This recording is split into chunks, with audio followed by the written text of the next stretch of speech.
A few weeks ago, when I had announced that I was going to be taking some time off between my writing projects, I think I'd foolishly assumed that I was going to enjoy this time in between.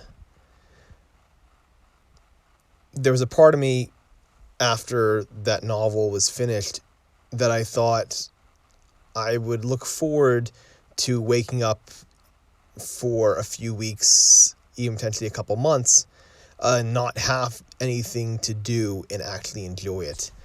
That I would take this time between to kind of just soak in, I guess, some sense of satisfaction in what I've done, and not having any pressing deadlines, I'd actually be much, much happier. And yet, I can say now that I am 3 weeks now, I think, it might be more than that now, removed from submitting this novel. I am looking forward to getting back into the writing. I've come to miss it. I have come to miss creating new stuff. There's something to be said for editing. I love the editing process, certainly. And what you're seeing on the screen here is me going through an old short story that I ended up submitting off to a lit mag early this morning. But as much as I might enjoy it, as much as I may enjoy,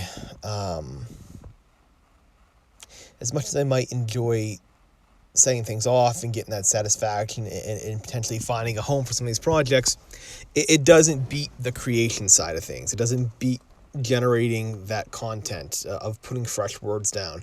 There's a rush that comes with it. There's a rush and excitement that comes with doing this, and I miss it.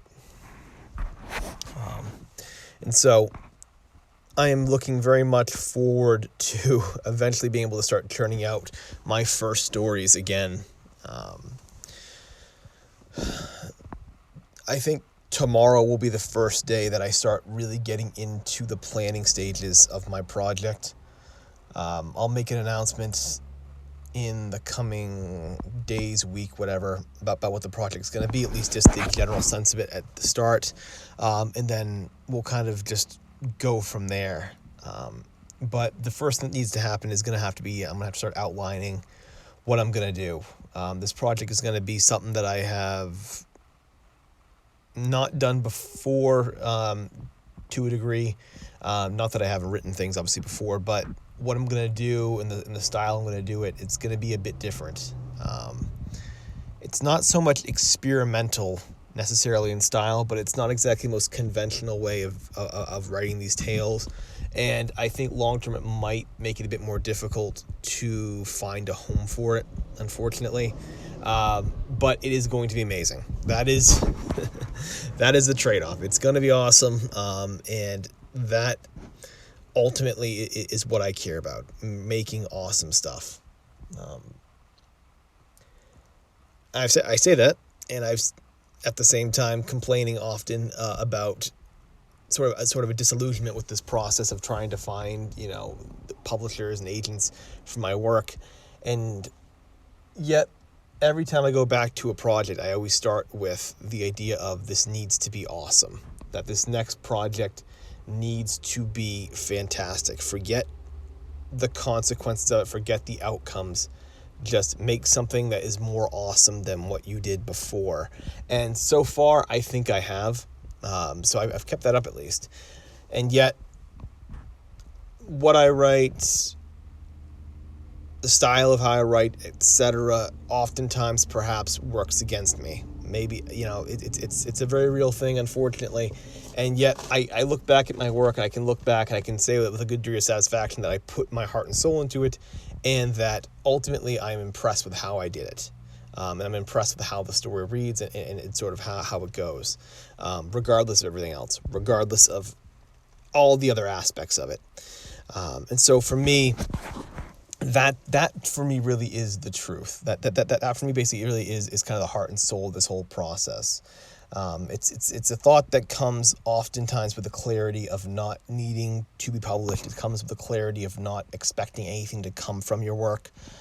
Once you expect your work to be published, once you expect your work to be when you expect your work to find a home and you tie some sort of success to that, when you tell yourself, hey, listen, if I don't get XYZ thing published, it was a failure, that is when you start to lose this fight. At least that's how I see it. It has to come first from creating awesome stuff, regardless of whoever seems to like it. You have to make the awesome stuff, because there's going to come a time, I think, I really do think there's going to come a time when you will look back at your work, and if you made work for the market, if you made things that people were interested in, just because it sort of fed into what the audience was already asking for, if it fed into what agents, editors were looking for at the time, but it really wasn't the stuff that you wanted to write. It wasn't the stuff that that deep down you really wanted to do. I think there will be a sense of regret. I think there will be a sense of some deep regret at the end of that whole process, as opposed to the person who never gets anything published but wrote things that really came from them and they were impressed each time they did it. Each time they created something, they were happy with what they did, and they were more and more and more impressed by it. And so I've gone into this project that's coming up with that second mentality. The idea that if this does not get published, at least it will be fantastic. I've said that for every project I've created so far, and every single time I end up in a position kind of like this, where I am perhaps a bit disillusioned, perhaps a bit disheartened over rejections and the sort of waiting period that it's taken. But I've never regretted what I've done. I've never regretted what I have created. And that satisfaction, I think, outweighs the opposite. And that's really what has kept me coming back to this back to this computer here, back to the keyboard, is the fact that I'm doing what I want, I'm creating what I want, and I'm making it well.